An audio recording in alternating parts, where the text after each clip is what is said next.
The night shift on Orbital Station Harmony 7 was always quiet. Most of the traders and travelers had gone to sleep in their quarters. The bright lights of the main corridors were dimmed. Only the soft hum of the station's life support systems filled the air. This was the time when Day One did his work. Day One was a janitor. He had been cleaning the station for almost 15 years now. He was a simple man in his late 40s with graying hair and tired eyes. His blue uniform was old and worn from years of use. Every night, he would push his cleaning cart through the empty hallways, mopping floors and emptying trash bins. It was not glamorous work, but it was honest work. Day One took pride in keeping the station clean. Tonight felt different somehow. Day One could not explain it, but something in the air seemed strange. He pushed his cart down to the lower cargo bay area. This was the least visited part of the station. Most people avoided it because it was far from the main trading floors and living quarters. Only cargo workers came here during the day, and at night it was completely empty. The lower cargo bay had long corridors lined with storage crates and supply containers. The lighting here was even dimmer than the rest of the station. Some of the light panels flickered and buzzed. Day One made a mental note to report them to maintenance, even though he knew they probably would not fix them quickly. The lower decks were always last on the repair list. As Day One mopped the floor near a stack of cargo containers, he heard something. It was a small sound like a whimper. He stopped and listened carefully. There it was again. It sounded like a child crying, but very quietly, as if trying not to be heard. Day One left his cart and walked slowly toward the sound. He moved carefully between the tall stacks of crates. The sound was coming from behind a large blue container marked with alien symbols he could not read. He peered around the corner and stopped in his tracks. There, huddled in the small space between two containers, was a child. But this was not a human child. The small figure had pale lavender skin that seemed to glow faintly in the dim light. Large violet eyes looked up at him with fear. The child had delicate features and silver markings on their forehead that looked like natural patterns in the skin. Two small, antennae-like protrusions curved gently from the sides of their head. The child wore what looked like expensive clothing, though it was now dirty and torn. Day One had worked on the station long enough to recognize many alien species. This child was Valtorian. He had seen adult Valtorians before. They were tall, elegant beings who usually kept to themselves. They were known to be a proud and ancient species, but Day One had never seen a Valtorian child before. The child pulled back further into the corner, trembling. Those big violet eyes were filled with terror. Day One could see the child was very thin and looked exhausted. "Hey, hey," Day One said softly, holding up his hands to show he meant no harm. "It is okay. I will not hurt you." The child did not respond. Day One was not even sure if the child could understand Korean. He tried speaking in basic Common Galactic, the simple trade language most species used. "You safe. No hurt." The child's eyes flickered with a tiny bit of understanding, but still said nothing. Day One noticed the child's hands were shaking. Then he saw something else. The child kept looking at something on his cleaning cart.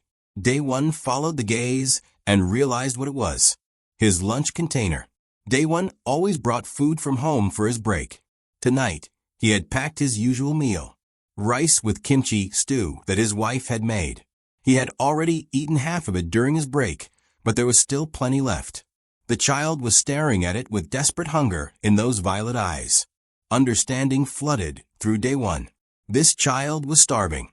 He walked slowly back to his cart, making sure to move in a non-threatening way.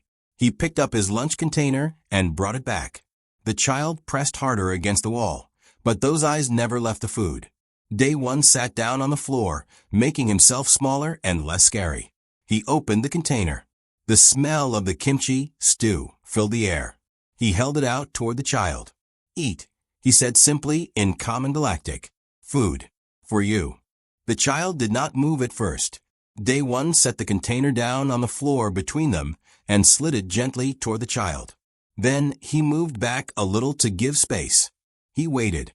After what felt like a long time, the child's small hand reached out. The fingers were long and delicate, with a slight purple tint. The hand grabbed the container and pulled it close. Then the child began to eat. Day one had never seen anyone eat so desperately. The child used their hands, scooping the rice and stew into their mouth. It was clear this child had not eaten in days. Tears began streaming down the lavender cheeks as the child ate. Day one felt his own eyes getting wet watching this. When the container was empty, the child looked up at him. Those violet eyes were still scared, but now there was something else in them too. Gratitude. You are alone? Day one asked gently in common Galactic. Where's family? The child just stared at him and said nothing. Maybe the child could not speak common Galactic. Maybe the child was too scared to talk. Or maybe something terrible had happened that the child could not speak about. Day one pulled out his communicator. He needed to report this to station security. A lost alien child was serious business. He contacted his friend, Captain Hannah, who worked in the security department. Hannah, this is Day one, he said quietly. I found a child in the lower cargo bay. Valtorian. Looks lost and was very hungry. Can you come down here? A Valtorian child? Hannah's voice sounded surprised through the communicator. That is unusual. I will check our system for missing person reports. Stay with the child. I will be there in 10 minutes. While waiting, Day one tried to make the child more comfortable. He took off his jacket and offered it to the child. The lower cargo bay was always cold. At first, the child hesitated, but then slowly reached out and took the jacket. The child wrapped it around their small shoulders. Day one smiled. My name is Day one, he said, pointing to himself. Day one. The child watched him but remained silent. Captain Hannah arrived soon. She was a professional woman in her 30s, wearing the dark uniform of station security. She had short hair and sharp eyes that missed nothing. When she saw the child, her expression softened. Hello, little one, Hannah said gently, kneeling down. She scanned the child with her handheld device. No identification chip. No records in our system. And she checked her communicator. No missing person reports filed for any Valtorian children. This is very strange. What do we do? Day one asked. I should take the child to the security office, Hannah said. We need to find out where this child came from and locate the parents or guardians. When the child heard this, those violet eyes went wide with fear. The child shrank back into the corner, shaking their head desperately. Small sounds of distress came from the child's throat. Wait, Day one said. Look how scared the child is. Maybe we should not move the child yet. The child just started to feel a little bit safe here. Hannah frowned. Day one, I have protocols to follow. I know, Day one said. But it is late. Maybe just for tonight, we can let the child rest here. I will stay close. Tomorrow we can figure things out properly. Hannah looked at the frightened child. Then at Day one. She sighed. You are too kind for your own good. You know that? Fine. I will mark this area as restricted access for maintenance work. That will keep others away. But tomorrow, this goes through proper channels. Understood? Yes, understood. Thank you, Hannah. After Hannah left, Day one looked at the child. He went back to his cart and got the emergency blanket he kept there. He also had a bottle of water. He brought both to the child. Here, he said. Sleep. You are safe now. I promise. The child took the blanket and water. For the first time, the child's hand reached out and gently touched Day one's hand. It was just a brief touch, but Day one felt the meaning behind it.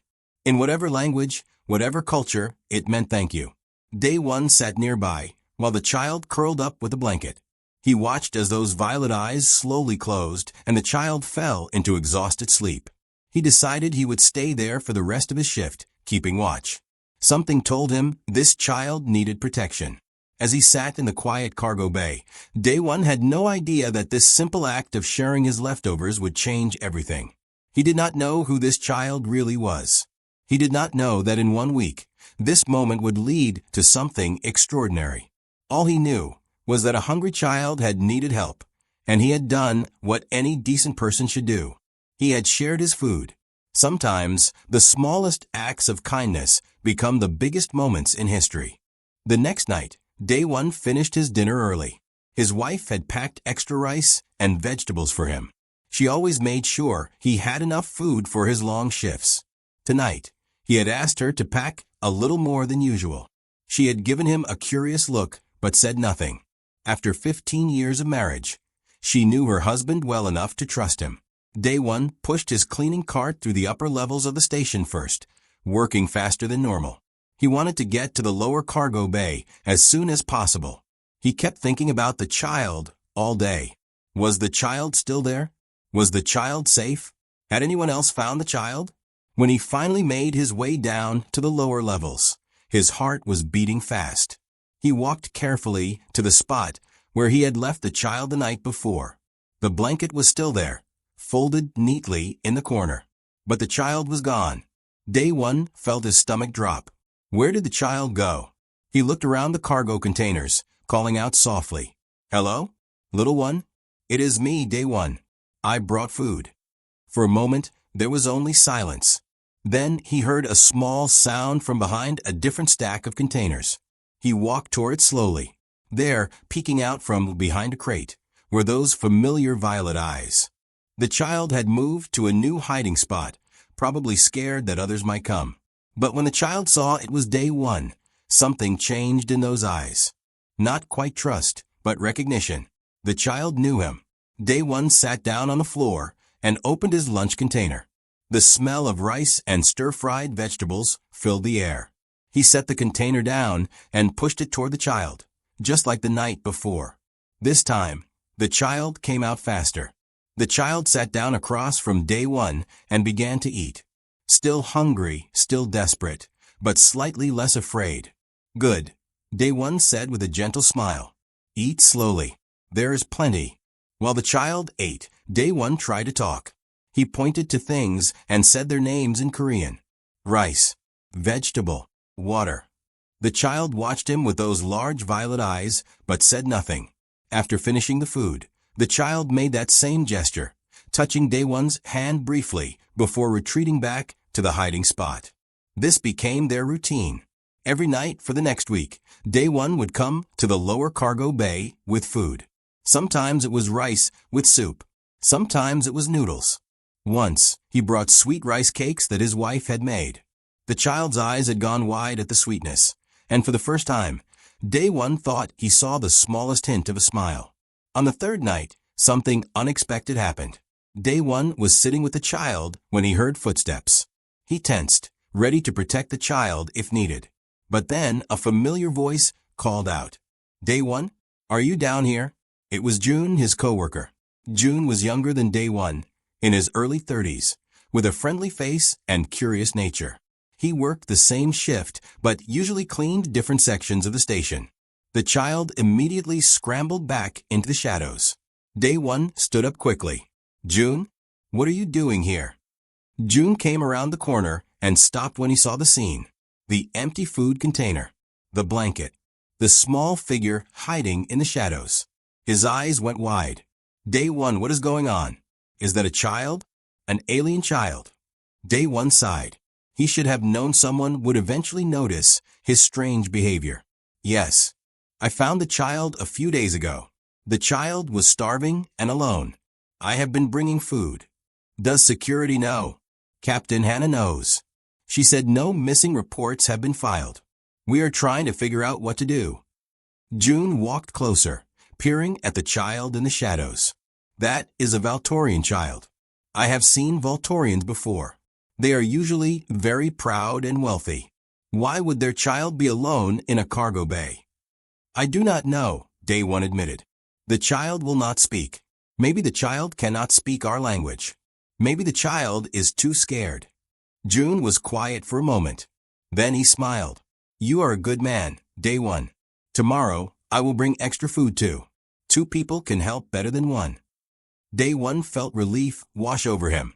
"Thank you, June. That means a lot." From that night on, both janitors would visit the child. June brought different kinds of food, trying to find what the child liked best. He discovered the child loved fruit, especially the sweet orange slices he brought.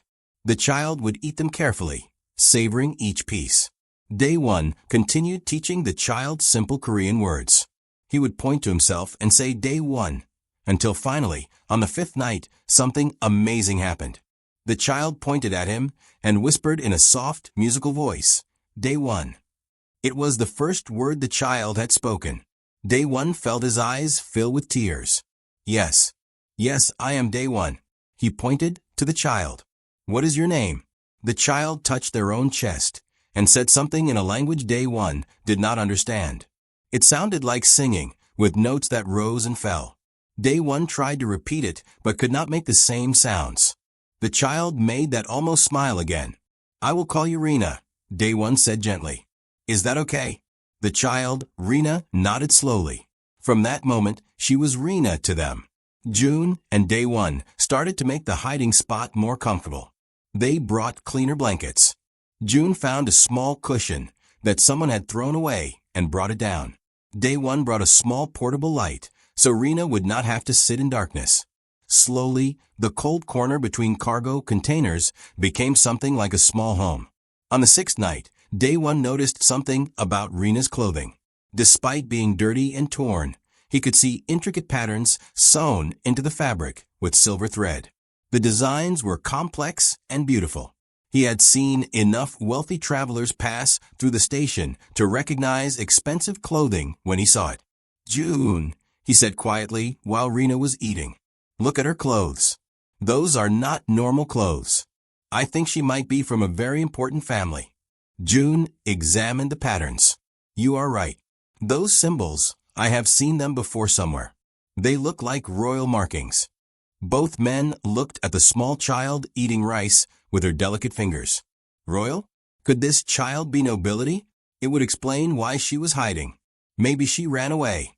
Maybe she was in danger. Should we tell Captain Hannah? June asked. Not yet, Day 1 said.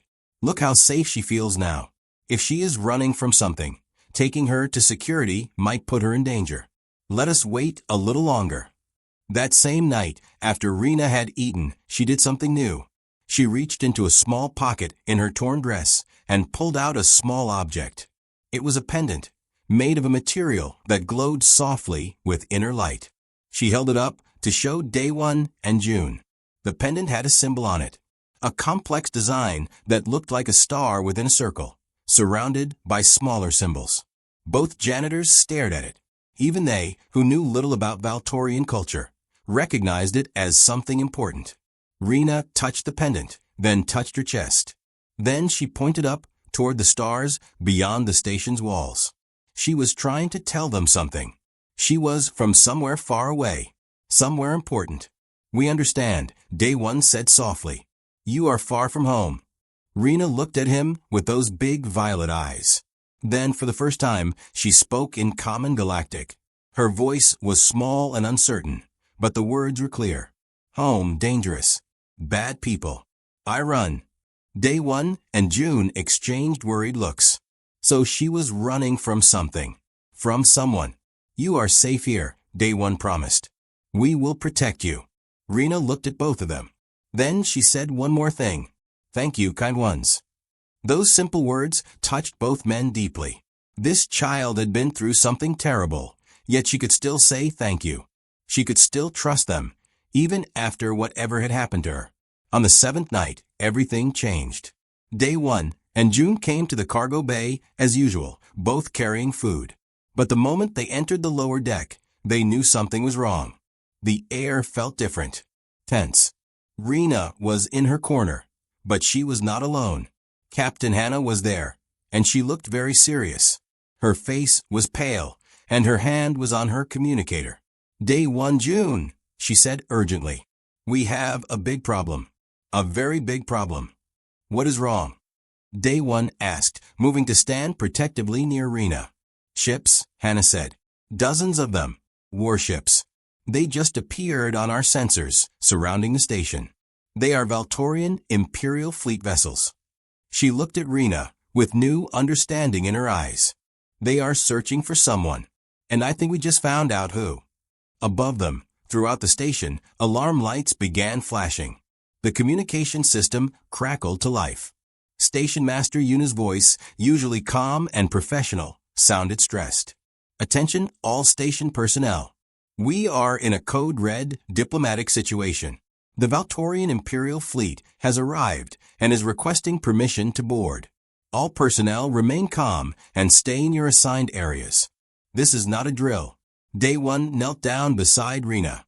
The child was trembling, her violet eyes wide with fear. But when she looked at Day 1, she reached out and held his hand tight. Whatever was coming, they would face it together.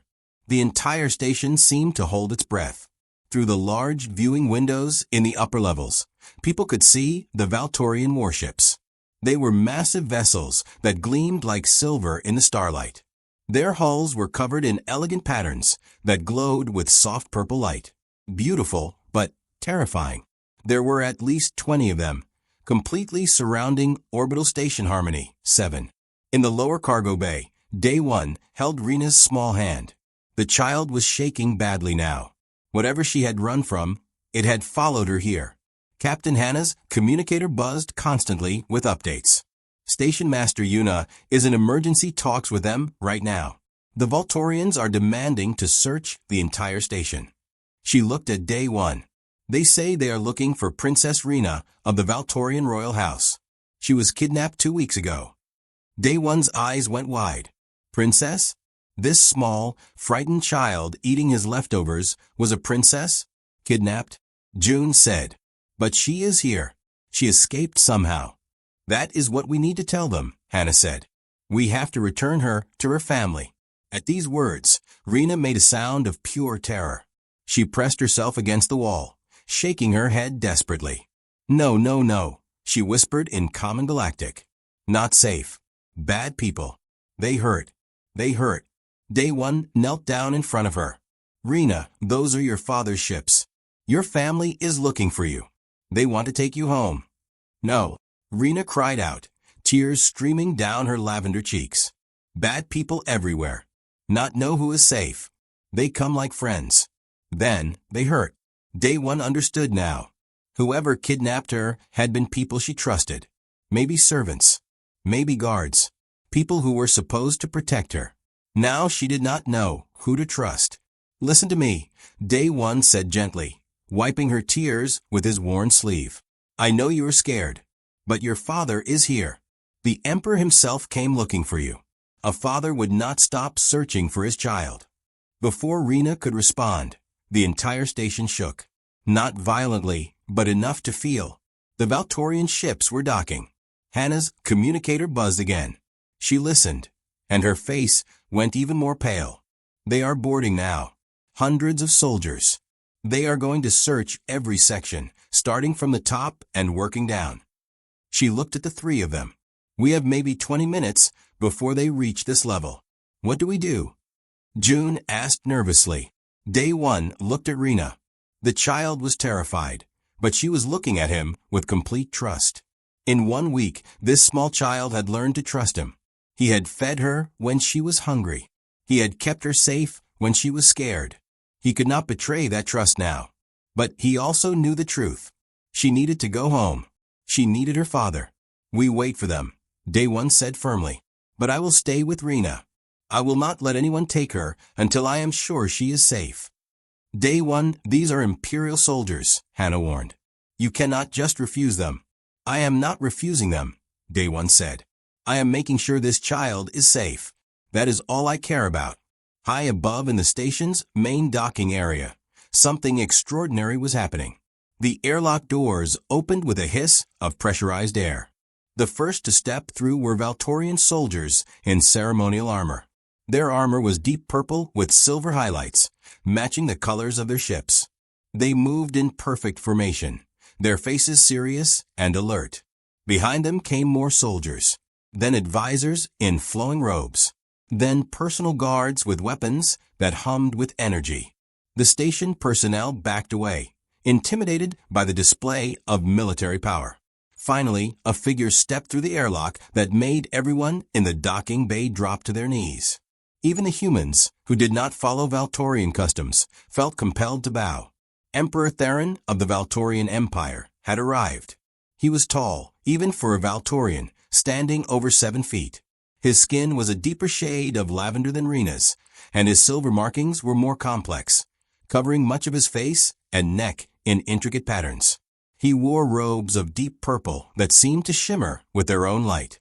But it was his eyes that caught everyone's attention. They were the same violet color as Rena's, but filled with such intensity, such barely controlled emotion, that people looked away.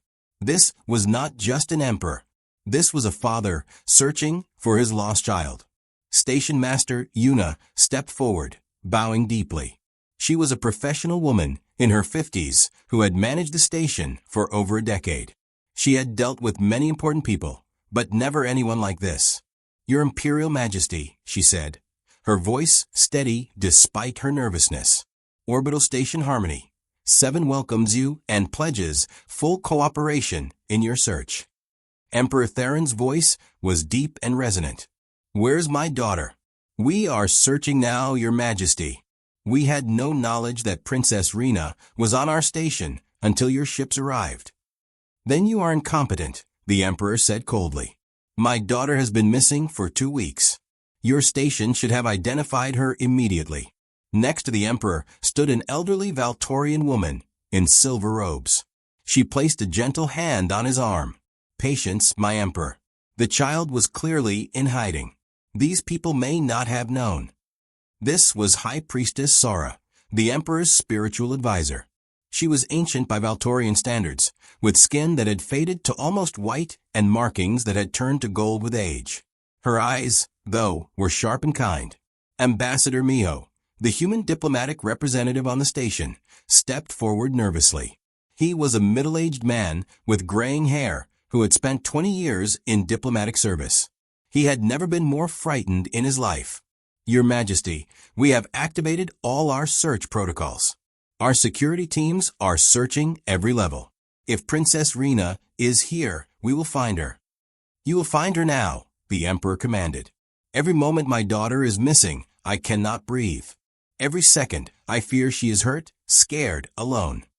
His voice cracked slightly on the last word, showing the father beneath the Emperor. The search began in earnest. Teams of Valtorian soldiers moved through the station levels with practiced efficiency. They were professional and thorough, but not rough with the station's inhabitants. These were elite Imperial Guards, the best of the best. One young soldier stood out among them. His name was Taeyong, and he was one of the newer members of the Guard. He had trained for years to earn his position. Now he moved through the upper trading levels with his team, checking every corner, every storage room. "We will find her," he said quietly to his fellow soldiers. "The princess must be so scared." "Focus, Taeyong," his commander said. "Check every room properly." In the lower cargo bay, Day One could hear the boots of soldiers echoing through the corridors above. They were getting closer. He sat with Rena, holding her hand. "It will be okay," he promised. "I will not leave you." June paced nervously. "Day One, what if they arrest you for hiding her?" "I did not hide her. I kept her safe." "There is a difference." Captain Hannah checked her communicator again. "They are on the level above us now, maybe 5 minutes away." Rena looked up at Day One with those large violet eyes. "You stay with me?" "You promise." "I promise," Day One said. "I will stay right beside you." The child reached into her pocket and pulled out that glowing pendant again. She looked at it for a long moment, then pressed it into Day One's hand. "You keep. So you remember Rena. Remember kindness." No. Day One tried to give it back. "This is yours. This is important." "You more important," Rena said simply. "You give food when I hungry. You give safe when I scared. You are real friend. Not because I am princess. Because I am just child who need help." Day One felt tears running down his face. This small child, who had been through so much, was trying to give him her most precious possession. The sound of boots grew louder. They were on this level now, moving through the cargo bay. "Here," Hannah called out to them. "The child is here." Day One stood up, placing himself between Rena and the corridor opening. June moved to stand beside him. 2 janitors in worn blue uniforms, standing guard over a princess. The first soldiers came around the corner, weapons ready. When they saw Rena, they immediately activated their communicators. We found her. Lower cargo bay, section 7. The princess is here.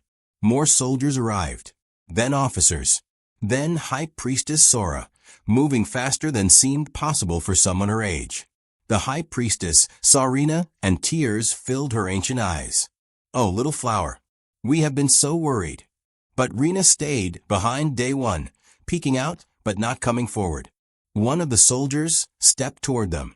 Move aside. We must secure the princess. No, day one said firmly. Not until I know she is safe. The soldier's hand went to his weapon. You dare refuse an imperial command. I dare protect a frightened child, day one said. That is all I am doing. The High Priestess held up her hand, stopping the soldier. She looked at day one with new interest. You have been caring for her. Yes. For 1 week now. I have been bringing her food and keeping her safe. You knew she was the princess? Not at first. I only knew she was a hungry, scared child. That was enough. Before anyone could respond, a new presence entered the cargo bay. The air itself seemed to change. Every soldier immediately stood at attention. Emperor Theron had arrived. Emperor Theron stepped into the cargo bay, and the entire space seemed too small for him. Not because of his height, though he was very tall. It was his presence, the weight of authority and power that surrounded him like an invisible force. Every person in the room felt it. His violet eyes scanned the area quickly, taking in everything. The soldiers standing at attention. The High Priestess with her gentle expression. Captain Hannah looking nervous. 2 human janitors in worn uniforms standing protectively in front of a stack of cargo containers. And then he saw her. Behind the taller janitor, a small face peeked out. Lavender skin, large violet eyes, silver markings on the forehead. His daughter, his Rena. The Emperor's expression cracked. All the royal composure, all the imperial dignity, shattered in an instant. His face showed pure relief mixed with anguish. His hands trembled. Rena, he whispered, his deep voice breaking on her name. He started to move forward, but Rena pressed herself harder against day one's back. The Emperor stopped immediately.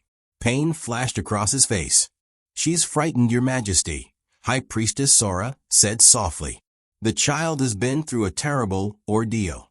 The Emperor looked at day one. Those intense violet eyes studied the janitor carefully. You have been protecting my daughter. Day one swallowed nervously, but stood his ground. Yes, Your Majesty. For 7 nights now. Why did you not report her to authorities immediately? I did report to station security, day one said, gesturing to Captain Hannah. But no missing reports were filed. And he paused, choosing his words carefully. The child was very scared. She needed to feel safe first. Safe, the Emperor repeated, his voice heavy with emotion. My daughter has not been safe for 2 weeks. Do you know what happened to her? Only what she told me in a few words. She said bad people took her. She ran away. She was hiding because she did not know who to trust.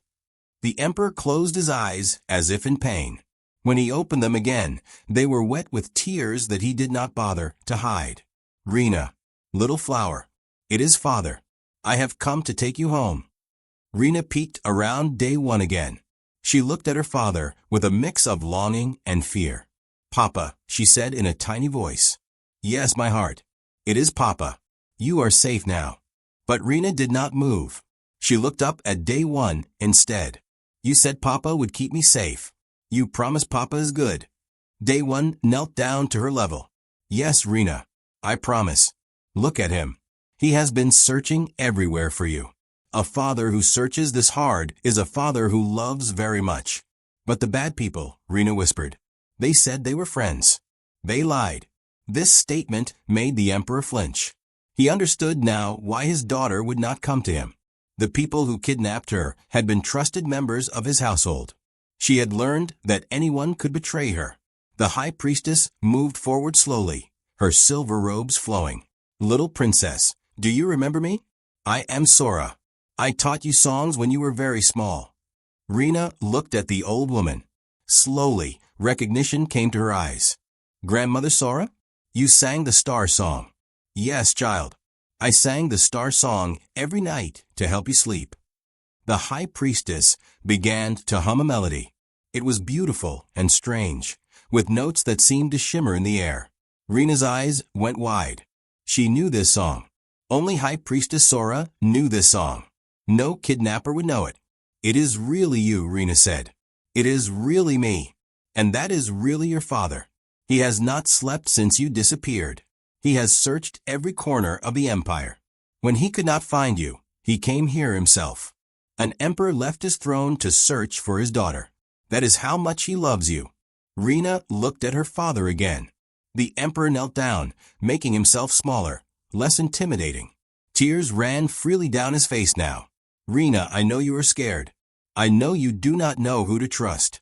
But I am your papa. I held you the day you were born. I sang to you when you cried. I taught you to walk. I am your papa, and I will never let anyone hurt you again. Rena's small body trembled. She wanted to believe. She wanted to run to her father. But the fear was still so strong. Day One gently touched her shoulder. Rena, I will walk with you to your father. If you feel scared, you can hold my hand. Okay. Rena nodded slowly. She took Day One's hand in her small one. Together, they stepped out from behind the cargo containers. The emperor watched as his daughter walked toward him, holding the hand of a human janitor. Every step she took, his heart broke and healed at the same time. Broken because she needed a stranger's support to come to her own father. Healed because she was alive. She was here. She was coming home. When they were a few feet away, Rena stopped. She looked at her father carefully, as if checking to make sure he was real. Papa, she said again. I was so scared. I know, little flower. I know. They took me from my bed. They said they were taking me to a surprise. But it was a lie. They put me in a dark ship. They were going to sell me. The emperor's face darkened with rage. His hands clenched into fists. Several soldiers shifted nervously, recognizing the dangerous look in their emperor's eyes. Whoever had done this would pay dearly. But when he spoke to Rena, his voice was gentle. How did you escape, my brave girl? The ship stopped at a station to get supplies. They left me locked in a room. But I am small. I crawled through the air vent. I ran and ran. I hid in cargo boxes. I ended up here. I was so hungry, so cold, so scared. She looked at Day One. Then this kind one found me. He gave me his food. He did not ask who I was. He did not want anything. He just helped because I needed help. The emperor followed his daughter's gaze to Day One. He really looked at the janitor now. The worn uniform, the tired eyes, the rough hands of someone who worked hard for a living. This simple man had protected the most precious thing in the emperor's world. What is your name? The emperor asked. Day One, your majesty.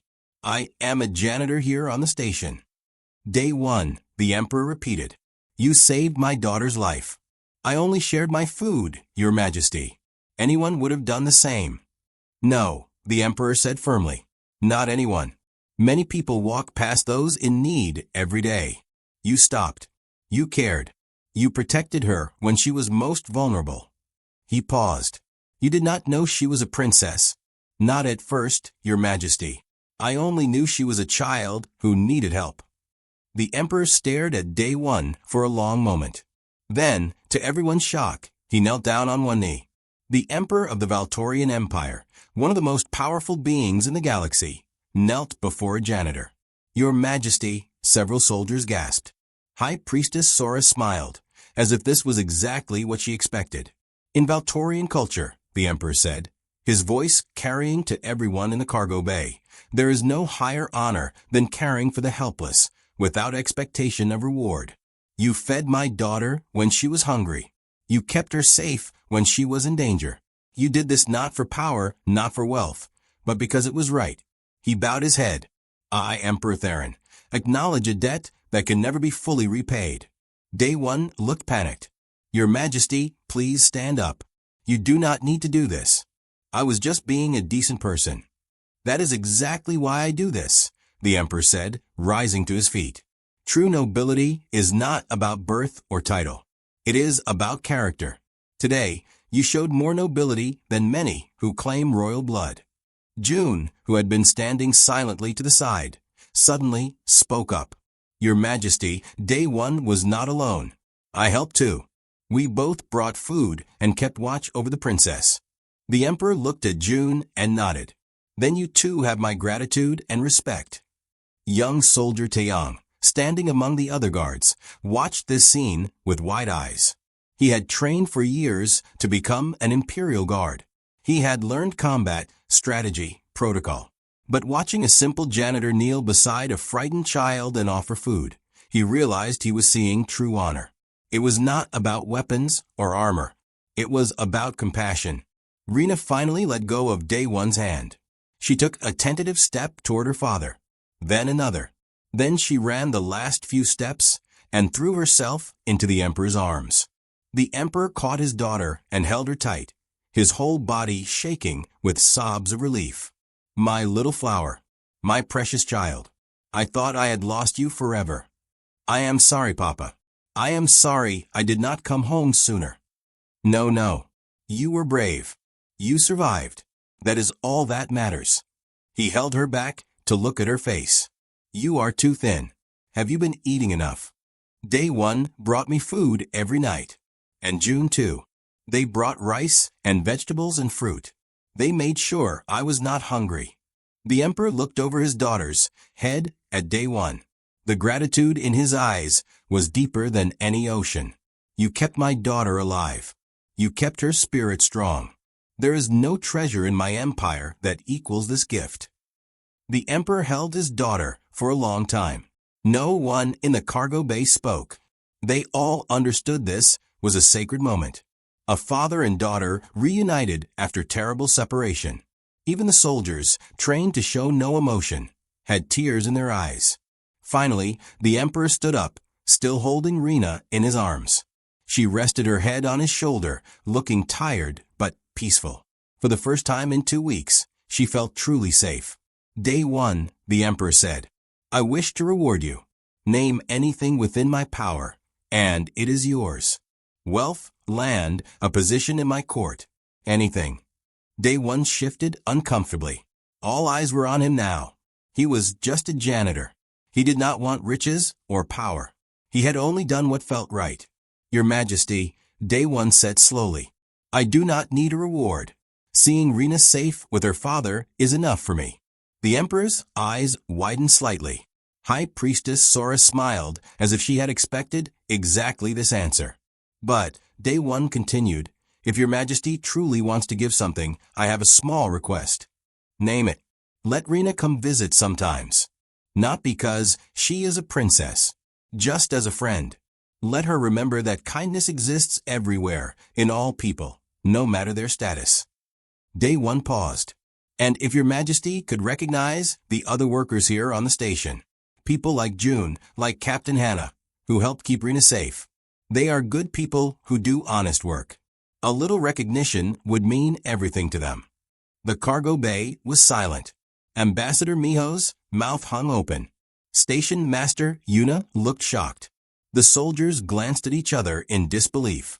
This man had just been offered unlimited wealth by an emperor. He could have asked for anything. Instead, he asked for friendship and recognition for his fellow workers. Emperor Theron stared at Day One for a long moment. Then he began to laugh. It was not mocking laughter. It was the laugh of someone who had just witnessed something rare and beautiful. Incredible, the emperor said. Truly incredible. In my entire life, I have met kings, generals, ambassadors, and nobles. All of them wanted something for me. Power, land, trade agreements, titles. He looked at Day One with deep respect. You are the first person to ask for nothing for yourself. Only friendship and recognition for others. He shifted Rena to one arm and placed his other hand over his heart in a Valtorian gesture of highest respect. Very well, Day One. I grant your request, and I will do more. Much more. The Emperor turned to his soldiers. Bring the ceremonial items for my ship. We will hold a recognition ceremony here, now. Your Majesty, High Priestess Sora said gently, perhaps we should return to the ship. You have your daughter back. The princess needs medical attention and rest. The princess is safe in my arms, the Emperor said. And this ceremony cannot wait. These people saved my daughter. They will be honored immediately. Within 20 minutes, the cargo bay had been transformed. Valtorian soldiers brought in ceremonial banners that hung from the ceiling, glowing with soft light. They set up a small platform. Word spread through the station, and people began gathering. Traders, travelers, workers, all came to see what was happening. Station Master Yuna stood with Ambassador Miho, both looking nervous and excited. Captain Hannah had cleaned her uniform as best she could. June stood beside Day One, fidgeting with his hands. I cannot believe this is happening, June whispered. We are about to be honored by an emperor. We only did what was right, Day One whispered back. I know. But, apparently, doing what is right is rare enough to deserve recognition. The Emperor stood on the platform with Rena still in his arms. She was awake and watching everything with curious eyes. High Priestess Sora stood beside them. Young Soldier Taeyang held a ceremonial box. People of Orbital Station Harmony 7. The Emperor's voice rang out. 2 weeks ago, my daughter was taken from me. I searched the entire empire. I sent thousands of soldiers to every corner of known space. I offered rewards that could buy planets. He paused. But it was not wealth or military might that saved her. It was simple human kindness. He gestured to Day One and June. These two men found my daughter hungry and afraid. They did not know who she was. They did not care about her status. They saw only a child in need, and they helped. They shared their food. They kept her warm. They protected her. They asked for nothing in return. The crowd listened in complete silence. In Valtorian culture, the Emperor continued, sharing food with the helpless is our highest virtue. It represents pure compassion without expectation. These humans showed this virtue perfectly. He looked at Rena. My daughter, would you like to say something? Rena nodded. In her small musical voice, she spoke. Day One and June are my friends. They were kind when I was scared. They gave food when I was hungry. They made me feel safe. I will never forget them. The Emperor nodded. Day One, June, please step forward.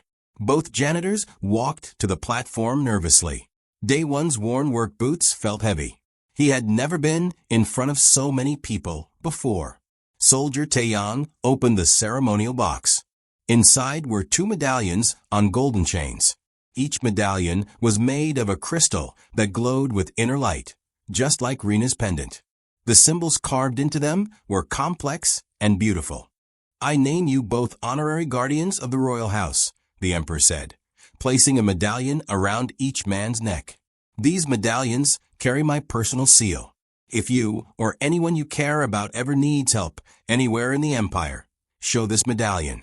Every Valtorian will know you are under imperial protection. You may call upon the empire's resources if you are ever in danger or need. Day One touched the medallion. It was warm and seemed to pulse gently. He had never owned anything so valuable in his entire life. Captain Hannah, the Emperor called. Please step forward. Hannah walked to the platform, trying not to shake. You showed wisdom and compassion in this situation. You allowed these men to care for my daughter instead of forcing her into a cold security office. Your judgment was sound. He presented her with a commendation medal. You are hereby recognized as a friend of the Empire. Hannah bowed deeply, tears running down her face. Station Master Yuna, the Emperor continued. Your station provided refuge for my daughter, even unknowingly.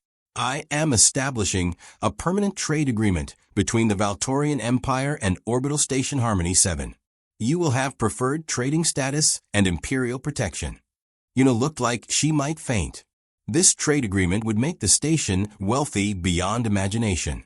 The Emperor raised his hand for silence. But more than trade or treaties, I want to establish something else. a cultural exchange. I want my people to learn from humans, to understand that nobility is not about birth or power. It is about character, compassion, and kindness. He looked out at the crowd. Today, a janitor showed me what true honor looks like. He reminded me that the smallest acts can be the most meaningful. Sharing a meal, offering comfort, showing kindness to a stranger. The emperor's voice grew thick with emotion. These are the things that truly matter. Young soldier Taeyong stepped forward and saluted Day One. It was a crisp, perfect military salute, but given with deep respect. Sir, you have taught me what it means to be a true guardian. I hope to serve with your level of honor. Other soldiers followed, each saluting the two janitors. These elite warriors, trained in combat and strategy, were showing respect to simple workers who had shown compassion. Day One felt overwhelmed. He looked at June, who had tears streaming down his face. They were just janitors. They had just shared their lunch. How had this small act become so significant? But as he looked at Rena, smiling in her father's arms, he understood. It was not about the size of the act. It was about the purity of it. They had helped because it was right, not because they wanted recognition. And somehow, that had touched something deep in everyone who witnessed it. The emperor spoke again. In honor of Day One and his compassion, I am establishing a foundation. It will be called the Day One Foundation for Lost Children. Its mission will be to help lost and hungry children across the galaxy, regardless of their species or status. Day One's eyes went wide. Your Majesty, I do not know what to say. Say you will visit us, Rena said from her father's arms. You promised we are friends. Friends visit each other. The emperor smiled. My daughter is right. You and June are always welcome in the imperial palace. Not as servants or subjects, but as honored guests. As friends. Over the next hour, there was celebration in the cargo bay. Food was brought from the station's restaurants. Valtorian musicians played beautiful music. People from different species mixed and talked, united by the joy of a child returned and kindness recognized. Day One found himself sitting with the emperor and Rena. The most powerful man in the Valtorian Empire was sitting on a cargo crate, eating rice from the station's food court, talking with a janitor like they were old friends. Tell me, Day One, the emperor said. What made you stop that first night? Most people would have just reported a strange child and moved on. Day One thought about it. She looked hungry. I had food. It was that simple. But it was not simple, the emperor said. You saw a need and filled it without hesitation. You did not judge her for being different. You did not question whether you should get involved. You just acted with compassion. He shook his head in wonder. That is a rare gift. Rena had fallen asleep leaning against her father. She looked peaceful, all the fear finally gone from her face. She trusts you completely now, Day One observed. Because you taught her it was safe to trust again, the emperor said softly. You showed her that good people still exist, that kindness is real. He looked at Day One with gratitude deeper than any ocean. You gave me back my daughter's spirit, not just her body. How can I ever thank you enough? Just let her grow up happy, Day One said. Let her remember that kindness matters more than power. That is thanks enough. As the celebration continued, High Priestess Sora approached Day One. May I speak with you privately for a moment? They stepped to a quieter corner of the cargo bay. You do not realize what you have done, she said gently. The emperor was changing. Losing his daughter was breaking him. He was becoming hard, suspicious, cruel. He trusted no one. She smiled. But you showed him that good people still exist. You reminded him of what truly matters. You did not just save the princess. You saved the emperor too. Day One had not thought about it that way. The galaxy will be a better place because you shared your lunch with a hungry child. Sora continued. Never underestimate the power of simple kindness. Eventually, it was time for the Valtorian fleet to leave. The emperor stood at the airlock with Rena in his arms.